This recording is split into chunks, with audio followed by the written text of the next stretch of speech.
Chapitre 17. Massacre. Enrique marcha en tête, suivi de Barbossa et de Serrao, les capitaines généraux, et de l'astrologue astronome Andrés de San Martin. Viennent ensuite 25 hommes, parmi lesquels presque tous les officiers de la flotte, en grande tenue, le roi Oumabon ayant exprimé le souhait que la rencontre soit exceptionnellement grandiose. La troupe passe devant le village constitué de maisons sur pilotis.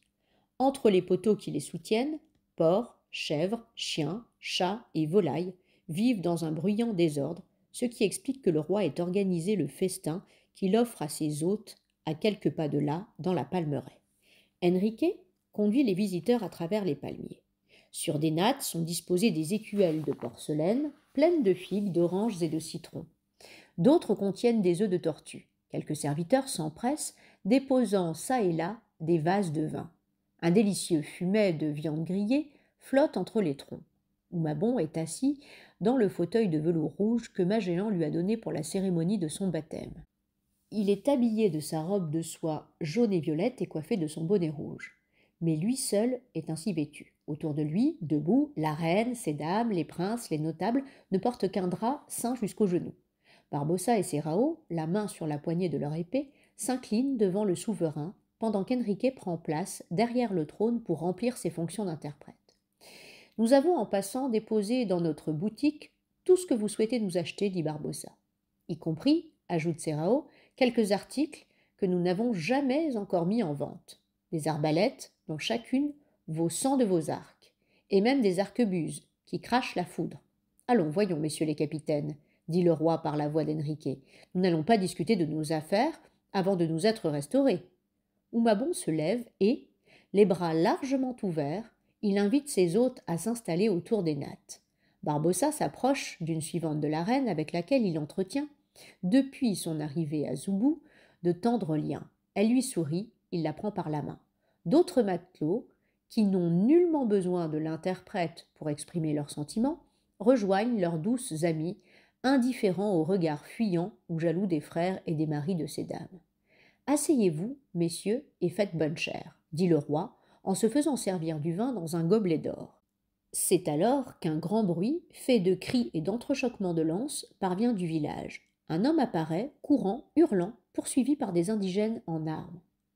Je le reconnais, c'est le neveu du roi, le miraculé, celui que Magellan a guéri, dit Joao Carvalho à Gonzalo Gomez de Espinosa. Carvalho est un pilote, Espinosa l'algazil. Tous deux se sont un peu écartés de leurs compagnons pour choisir une natte proche de celle qu'occupe un essaim de charmantes jeunes filles. Le fugitif se jette au milieu de l'assemblée et se précipite vers Barbossa et Serrao, auxquels il adresse un véhément discours. Qu'est-ce qu'il raconte s'écrie Barbossa. Oh là, l'interprète. Les paroles de cet homme n'ont pas de sens, déclare Enrique. Il ne sait pas ce qu'il dit, il est fou. Je n'en crois pas un mot. Cet homme adorait Magellan. Il veut nous mettre en garde, dit Carvalho, en entraînant Espinosa derrière un paravent de palmes qui cache les cuisines. Les indigènes armés maîtrisent celui qui semble bien être un prisonnier évadé et l'emmène. Allons voir ce qui se passe au village, propose Carvalho à Espinosa. Les deux hommes font un large détour. Au revers de la colline sur laquelle s'étagent les maisons, ils aperçoivent une forte troupe d'indigènes armés jusqu'aux dents, ce qui les incite à reculer de quelques pas. Le village est désert. Essayons de nous glisser à travers, murmure Carvalho en se jetant à plat ventre. Espinosa le suit. Il rampe jusqu'à la première maison, gagne la deuxième en se traînant sur les genoux, atteigne à grandes enjambées la troisième, puis court à perdre haleine jusqu'au rivage.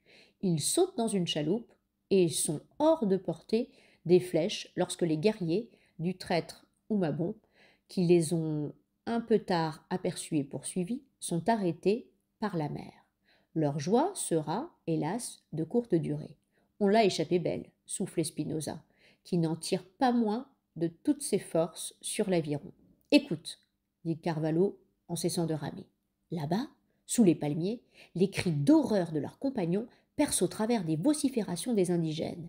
Une autre clameur s'élève plus près d'eux, qui leur laisse deviner qu'à l'entrée du village, les gardiens de leur boutique ont été eux aussi surpris et sans doute tués. Joao Carvalho et Gomez de Espinosa font force de rame. La Trinidad est le navire le plus proche. Les rescapés l'abordent, grimpent sur le pont. Hissez les voiles! Droit sur cette maudite cité de Zoubou, ordonne Carvalho, avant de se précipiter vers la barre. Peu après, au prix d'une manœuvre à droite, hardie, la nef s'approche, aussi près qu'il est possible du village. Préparez l'artillerie, le canon tonne. Une pluie de boulets s'abat sur les maisons. Et soudain, sur la grève déserte, un homme surgit, dépenaillé, sanglant. Il s'abat, époumoné, au pied de la grande croix que Magellan a fait ériger là, en signe d'alliance entre cette île chrétienne et l'Empire d'Espagne. À bord de la Trinidad, on reconnaît le blessé, c'est Joao Serrao, l'un des deux capitaines généraux. Carvalho fait taire les canons. Ne tirez plus, hurle Serrao. Vous allez me tuer. Où est Duarte Barbosa crie Carvalho. Il a été égorgé, répond Serrao. Et les autres, tous massacrés, éventrés, c'est affreux, tous jusqu'au dernier, à l'exception de l'interprète. 2, puis 3, et bientôt 5 ou 6 indigènes couverts de sang, ivres de rage, courent vers Serrao en rugissant. Celui-ci n'a plus la force d'opposer la moindre résistance. Il est pris, ficelé, et déjà enchaîné au pied de la croix, lorsque Oumabon et ses guerriers font irruption sur le rivage. Commence alors un dialogue entre les insulaires qui vocifèrent et les navigateurs embusqués derrière leurs canons. Une discussion d'autant plus étonnante qu'elle se développe sans interprète, Enrique ayant disparu. Nous voulons beaucoup plus de marchandises, beaucoup de couteaux, de haches, de clochettes, disent les indigènes. Donnez-leur tout ce qu'ils veulent. Je suis le capitaine général, je vous l'ordonne, crie Serrao. Nous voulons aussi, nous voulons. Avec l'aide de Pigafetta, que sa blessure a retenu à bord, ce qui lui a sauvé la vie, on finit par comprendre que les massacreurs n'exigent rien de moins que des canons. Je t'en supplie, Carvalho, accorde-leur ce qu'ils demandent, crie Serrao. N'oublie pas que nous sommes amis, portugais tous les deux, tant de joie, tant de souffrances partagées, presque frères. Carvalho essuie une larme.